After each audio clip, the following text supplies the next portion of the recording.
Hello everybody, it's Terry with Crafty Book Nerd here today to share another video with you, and this is a fun one. Since I've only been on YouTube since January, I've never got to do this before, so I'm excited to answer the questions, the prompts for the mid-year Freak Out book tag for 2023. And so there's a set of questions and I'm going to tell you my answers to each of those, the books that go in that category. And I'm not going to give you any detail about the books, just what the book was and the author. And if you've read some of these, love to hear from you. If not, maybe you'll see one that you would like to check out. So you know what time it is. Time for our quote of the day. But I'm going to share that in just a minute. Let's get started. So the first question is the best book you've read so far this year. I've read 61 books and I could not narrow it down to one. So I picked 3 books that I've read so far this year that I really liked. The first one is The Measure by Nikki Erlick. Really enjoyed this one. I no longer have it. Got it from the library. Really good read. The next one is Harlan Coben's I Will Find You.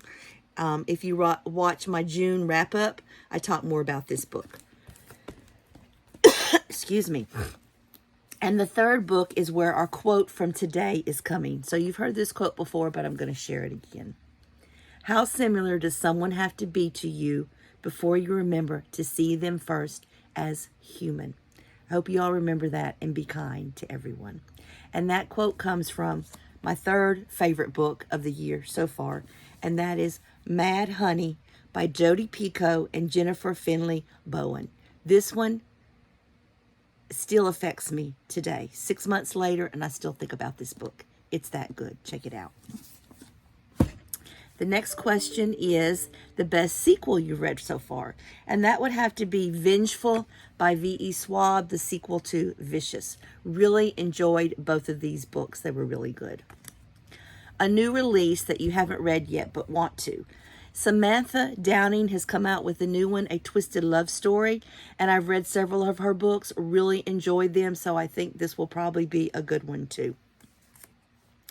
My most anticipated release for the second half of the year doesn't come out till December, so I'm going to have to make sure I pick it up and read it before the end of the year, and that is The Vacation by John Marrs.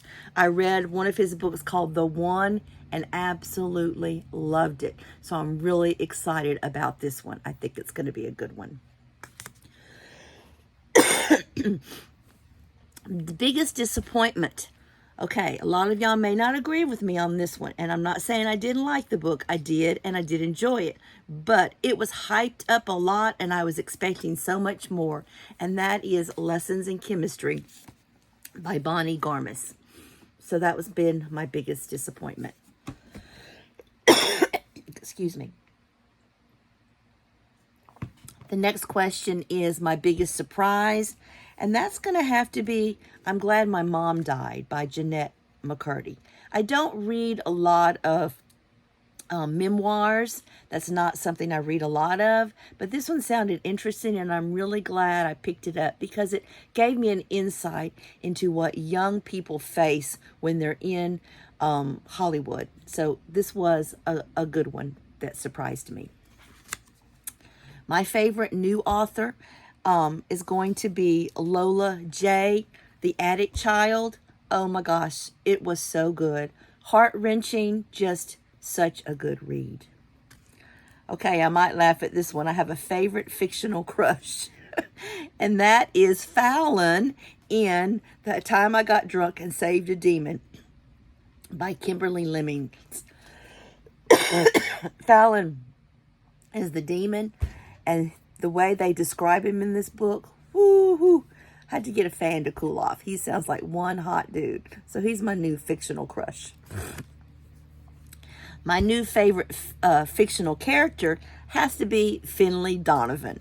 I've read 2 of her books. Finley Donovan is killing it, and these are by Ellie Cosimano, and Finley Donovan knocks him dead. I like Finley Donovan. She's funny.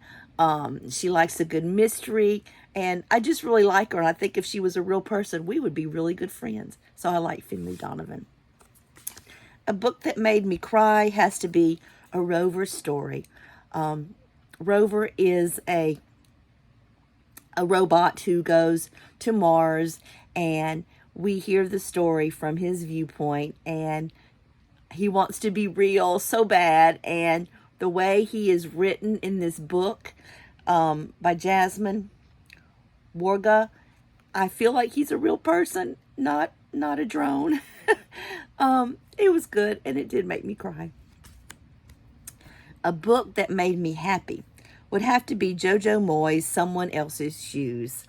It was good, especially the ending. It made me happy. I enjoyed this one. I'm sorry, y'all, I can't get this tickle out. Next is a book, the most beautiful book that you bought. And I'm going to have to go with Wayward, because y'all, just look at that cover. I just absolutely love the flowers, the insects, done so well. And look at the back. It's just a gorgeous book cover. And that one is by Emily Hart. And finally, the last question, a book to read by the end of the year. Well, I started the Crave series, if you remember, and so far I've read Crave and Crush, and I would really like to finish the series by the end of the year, especially now that the last book has come out. And so this is by Tracy Wolff, so I've got Covet to read, Court to read, Charm, and the one that just came out, Cherish. And that will finish up the series. So if I could read one of these a month, I should finish this by the end of the year. The problem is, I don't have these two yet, but I have these two. Y'all, they're chunkers. They're like 400 and 500 pages. But I really want to get through this series by the end of the year. So there you have it. The mid-year freak out book tag for 2023. And that was a lot of fun. And I look forward to doing it again. So if you've read some of these, love to hear your thoughts. If not, check some of them out. And everybody have a blessed day.